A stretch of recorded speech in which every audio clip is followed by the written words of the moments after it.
प्रश्न 2x plus 3y बराबर 11 और 2x माइनस 4y बराबर माइनस 24 को हल कीजिए और इससे m का वह मान ज्ञात कीजिए जिसके लिए y बराबर mx प्लस 3 हो।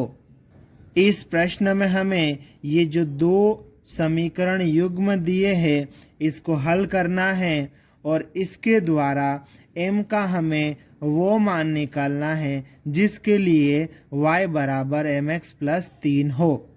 इस प्रश्न को हल करने के लिए हम क्या करेंगे, सबसे पहले इन दोनों समीकरण युग्म का हल निकालेंगे। x और y का मान निकलेगा, उस मान को हम ये y बराबर mx प्लस 3 में रखेंगे तो हमें m का मान मिल जाएगा। इस प्रश्न को हल करने के लिए हम लिखेंगे हल दिया है रेखिक समीकरण युग्म और उसके बाद में इन दोनों समीकरणों को लिख लेंगे। पहले वाले समीकरण को हम समीकरण नंबर 1 नाम देंगे और दूसरे वाले समीकरण को समीकरण नंबर 2 नाम देंगे। अब इन दोनों समीकरणों को हमें प्रतिस्थापन विधि से हल करना है।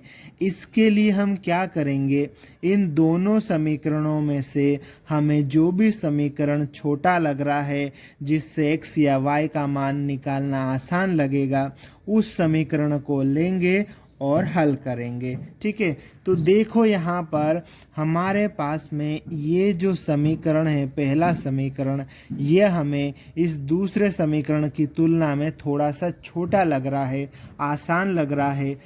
तो हम समीकरण नंबर 1 को लेंगे और समीकरण नंबर 1 से x या y का टेम्परेरी मान निकालेंगे और इसके लिए हम लिखेंगे।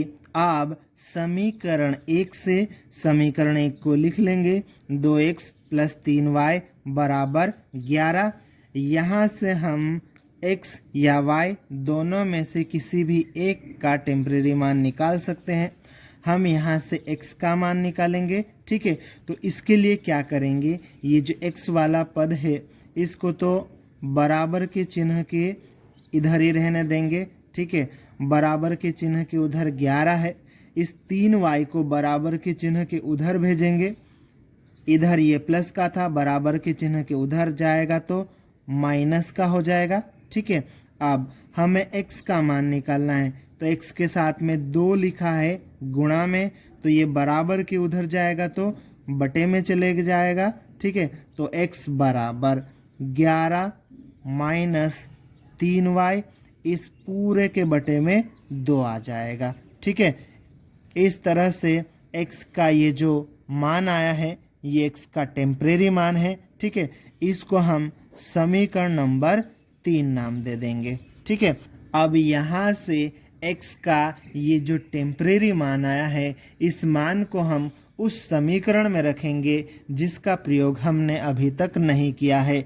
समीकरण 1 का प्रयोग हमने कर लिया है, समीकरण 2 बचा हुआ है, तो x का ये जो टेम्परेरी मान है इस मान को हम समीकरण 2 में रखेंगे और इसके लिए हम लिखेंगे समीकरण 3 से x का मान समीकरण 2 में रखने पर समीकरण 2 को हम एक बार लिख लेंगे। अब ये जो समीकरण 2 है इसमें ये जो x है इस x की जगह पर समीकरण 3 से ये जो x का टेम्परेरी मान है ये हम यहाँ पर रखेंगे। ठीक है, तो ये 2 हम यहाँ पर लिख लेंगे। 2 के साथ में x गुणा में है तो ये जो पूरा मान आएगा ये पूरा गुणा में आएगा। ठीक है, तो इसको हम कोष्टक में लिख लेते हैं 11 माइनस 3y, इस पूरे के बटे में 2, कोष्टक बंद।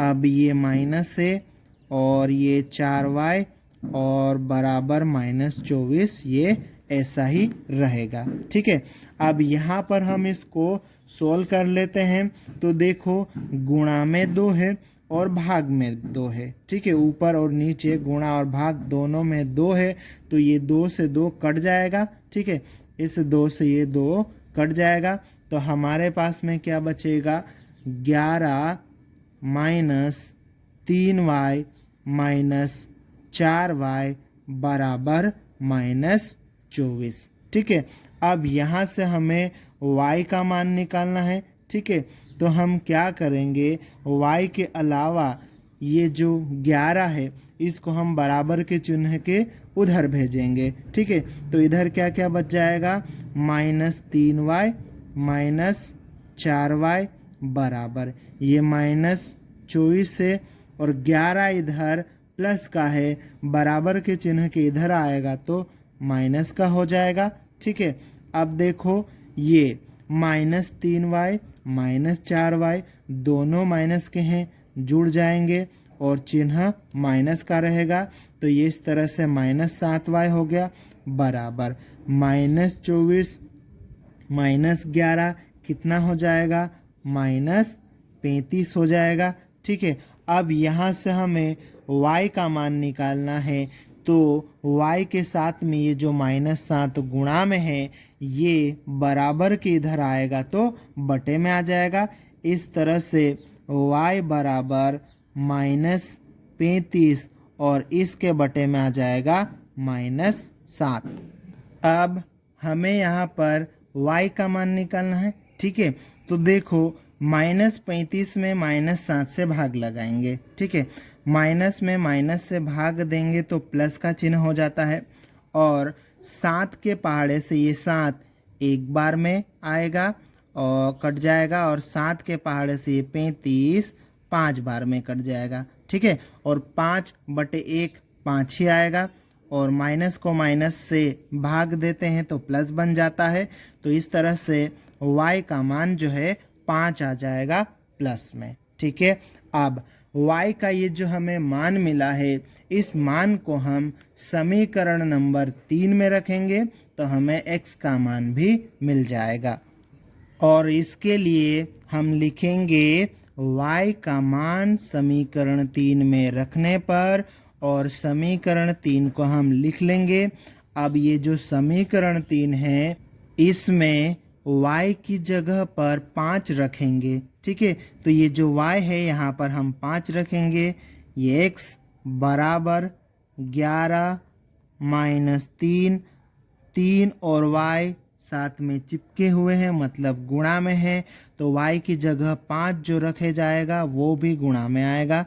ठीक है, और बटे में 2, x बराबर 11 -3 गुणित 5 कितना हो जाएगा, 15 हो जाएगा बटे 2, x बराबर 11 -15 कितना हो जाएगा, ये हो जाएगा -4 बटे 2।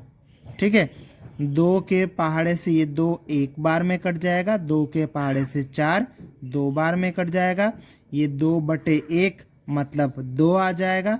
ठीक है, और माइनस का चिन्ह है इसलिए x का मान -2 आ जाएगा। ठीक है, इस तरह से x और y का मान हमें मिल गया, अतः हमने रेखिक समीकरण युग्म का हल निकाल लिया है। अब हम क्या करेंगे, x और y के इस मान को हम y बराबर mx + 3 में रखेंगे और m का मान निकालेंगे, और इसके लिए हम लिखेंगे अब x और y का मान y बराबर mx + 3 में रखने पर ये जो y बराबर mx + 3 है इसमें हम x और y का मान रखेंगे। ठीक है, यहाँ पर y की जगह पर y का मान रखेंगे। ठीक है, y का मान कितना है 5, तो इस y की जगह पर हम लिख देंगे 5, फिर ये बराबर का चिन्ह, फिर लिखेंगे m। ठीक है, और उसके साथ में हमें x का मान रखना है, m के साथ में x चिपका हुआ है मतलब गुणा में आएगा। ठीक है, तो गुणा में हम x का मान रखेंगे, x का मान कितना है -2 है, तो इसको हम कोष्टक में -2 लिख लेंगे, और ये +3 है। ठीक है, अब इसको सोल्व कर लेते हैं तो ये 5 आ जाएगा बराबर -2 का m के साथ में गुणा होगा तो कितना हो जाएगा -2m, और ये +3 है। ठीक है, अब हमें m का मान निकालना है। ठीक है, तो m वाले को हम बराबर के इधर ले आते हैं और ये संख्या को बराबर के उधर भेज देंगे। तो ये जो माइनस का 2m है बराबर के इधर माइनस का है, बराबर के चिन्ह के इधर आएगा तो प्लस का 2m हो जाएगा। ठीक है, और ये 3 इधर है ही, और ये जो 5 है इधर प्लस का है, बराबर के चिन्ह के उधर जाएगा तो माइनस का हो जाएगा। ठीक है, अब आगे 2m बराबर 3 माइनस 5 कितना आएगा, -2। ठीक है, हमें m का मान निकालना है। m के साथ में ये जो 2 गुणा में है बराबर के उधर जाएगा तो बटे में चले जाएगा, तो m बराबर ये -2 के बटे में m के साथ वाला 2 आ जाएगा। ठीक है, ये 2 कट जाएगा 2 से एक एक बार में। ठीक है, और 1 को 1 से भाग लगाएंगे तो 1 ही आएगा। ठीक है, और माइनस का चिन्ह भी है, इस तरह से m का मान कितना जाएगा, -1। अतः x बराबर -2, y बराबर 5 और m बराबर -1, और यही हमारा उत्तर है।